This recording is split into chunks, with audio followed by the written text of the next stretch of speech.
wabarakatuh. Nih, tuh kan. Selamat pagi dan salam sejahtera untuk Mik. kita. Yang terhormat Dewan Juri Lomba Pidato Peringatan Hari Anti Korupsi tahun 2022. Yang kami hormati panitia penyelenggara Lomba Pidato. Yang kami hormati Bapak Ibu Kepala Sekolah dan guru pembimbing yang hadir dalam forum ini.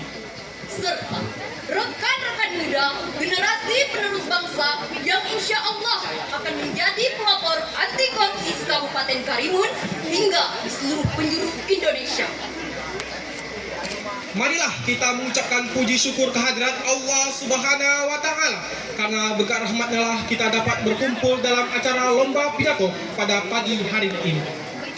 Tak lupa salawat serta salam kita hadiahkan kepada junjungan besar kita, yakni Nabi Muhammad SAW, dengan senantiasa melafazkan ucapan Allahumma sholli ala Sayyidina Muhammad wa ala alihi Sayyidina Muhammad. Dan salam kepada beliau. Assalamualaikum ya Rasulullah. Lomba ditaja oleh Kejaksaan. Memperingati Hari Anti Korupsi. Sebelum pidato ini kami lanjutkan, Izinkan kami memperkenalkan diri. Saya Desi Arianti. dan saya Eka Rian Sapito Merampi, Kami perwakilan dari SMA Negeri 1 Kundur akan menyampaikan pidato kami yang berjudul Tanamkan Kejujuran untuk Memberantas Korupsi. Hadirin yang kami hormati, Palang Merah, pemuda tulang punggung Indonesia, mengukir sejarah. Sejarah mencatat pada tanggal 9 Desember 2003 merupakan Hari Anti Korupsi Internasional. Momen ini adalah sebagai sarana bagi kita untuk terus mengevaluasi pemberantasan korupsi yang ada di Indonesia. Momen ini juga menjadi pengingat bagi kita betapa pentingnya untuk menghapuskan korupsi yang ada di Indonesia. Negara kita Indonesia adalah negara yang kaya. Kaya akan sumber daya alam, kaya akan seni dan budaya, kaya akan segala aspek. Tetapi mengapa masih banyak anak-anak yang putus sekolah karena tidak memiliki biaya? Mengapa masih banyak anak-anak yang kelaparan? Apa yang salah dengan bangsa ini? Banyak rakyat yang tidur beratapkan langit, beralaskan tanah karena tidak memiliki tempat tinggal. Banyak rakyat yang hidup di bawah garis kemiskinan. Mengapa? Itu karena hak-hak mereka diambil oleh orang-orang yang serakah, yang berpikir bagaimana caranya memperkaya diri mereka sendiri dan kelompoknya. rekan-rekan muda yang kami banggakan. Mengapa korupsi ini sangat berbahaya? Mengapa korupsi ini harus diberantas? Karena korupsi membuat banyak kegiatan yang harus kita laksanakan menjadi tidak terlaksana. Sebagai salah satu contoh, kasus garis 4 bundar yang seharusnya dana panjang ini untuk pembangunan negara, namun hanya dinikmati oleh pribadi. Kondisi ini menyebabkan pertumbuhan ekonomi menjadi lambat. Berapa banyak bantuan yang diberikan pemerintah untuk UMKM, tetapi malah dikorupsi. Apakah kita perlu diam saja lihat tindakan korupsi ini terjadi pada bangsa kita? Tentu tidak. Kita lihat berita di televisi, beragam tindakan korupsi terjadi di Indonesia. Mulai dari yang kecil, seperti korupsi dana infak seluruh desa, sampai yang fantastis, seperti korupsi EKTP. Bahkan yang lebih miris, korupsi dana bantuan sosial untuk masyarakat yang tidak mampu. Jika yang berskala besar saja bisa dikorupsi, apalagi yang berskala kecil. Saudara-saudara, tindakan korupsi yang Anda saksikan di televisi pada saat ini ataupun pada masa lalu, itu hanyalah butiran debu. dengan tindakan korupsi yang sering terjadi di Indonesia, masih banyak yang belum terungkap atau bahkan tidak diungkap. Dengan tindakan hukum yang telah dilakukan oleh pemerintah, namun senyuman tidak bersalah dari narapidana korupsi masih terlihat jelas. Bahkan tingkat korupsi di Indonesia terus meningkat, seolah-olah tidak memberikan efek yang jerah. Yang menjadi pertanyaan bagi kita adalah, siapa yang salah? Mengapa tindakan pidana korupsi masih sering terjadi di Indonesia? Kalau kita katakan dari segi pendidikan, orang yang melakukan tindakan korupsi bukanlah orang yang memiliki tingkat pendidikan yang rendah. Karena korupsi tidak bisa diliput dari tingkat pendidikan seseorang, melainkan dengan integritas. Setinggi apapun jabatan seseorang, apabila dia tidak memiliki integritas yang baik, maka terindikasi dapat melakukan korupsi. Rekan-rekan seperjuangan yang kami banggakan, Indonesia memiliki dasar-dasar hukum pemberantasan tindak pidana korupsi yang menjadi pedoman dan landasan dalam pencegahan dan penindakan.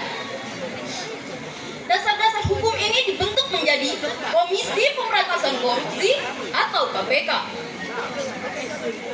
Untuk membentuk sumber daya manusia yang anti korupsi, perlu kesadaran dari diri sendiri dan menanamkan sikap kejujuran sejak usia dini. Untuk itu, pemerintah menjalankan program revolusi mental dan mengedepankan pendidikan karakter. Namun, sebaik apapun program pemerintah, apabila tidak didukung oleh masyarakat, semuanya hanya sia-sia. Karena yang berperan penting di sini juga masyarakat dan pemerintah sebagai fasilitator. Untuk itu, seluruh elemen bangsa dan juga masyarakat hendaknya mampu mendukung pembentukan karakter, terutama dalam lingkungan keluarga. Maka, dengan dibentuknya pembentukan karakter, yaitu dengan mengedepankan pendidikan, kejujuran, dan integritas, secara tidak langsung bahwa kalian telah berperan dalam upaya pemberantasan korupsi yang ada di negara kita. Karena sejatinya, tindakan korupsi mengakibatkan kurangnya integritas dan kejujuran seseorang. Rekan-rekan muda yang kami banggakan, praktek korupsi bukan hanya tanggung jawab KPK, bukan hanya tanggung jawab polisi, dan juga bukan hanya tanggung jawab pemerintah. Tapi korupsi merupakan tanggung jawab seluruh elemen bangsa dan masyarakat. Upaya pemberantasan korupsi tidak hanya dapat kita lakukan dengan jalur hukum, melainkan dapat juga kita lakukan dengan jalur pencegahan, yaitu dengan menanamkan sikap kejujuran. Coba bayangkan, negara kita Indonesia, negara dengan dasar Pancasila, justru menjadi salah satu negara dengan tingkat korupsi tertinggi di dunia. Padahal di Indonesia sendiri telah dibentuk Undang-Undang Nomor 20 Tahun 2001 atas perubahan dari Undang-Undang Nomor 3 Tahun 1999. Tindakan korupsi adalah aksi melawan hukum dengan maksud memperkaya diri sendiri, orang lain, atau merugikan negara atau perekonomian negara.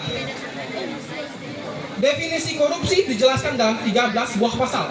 Berdasarkan pasal-pasal tersebut meliputi yaitu 1. Tindak pidana yang merugikan negara.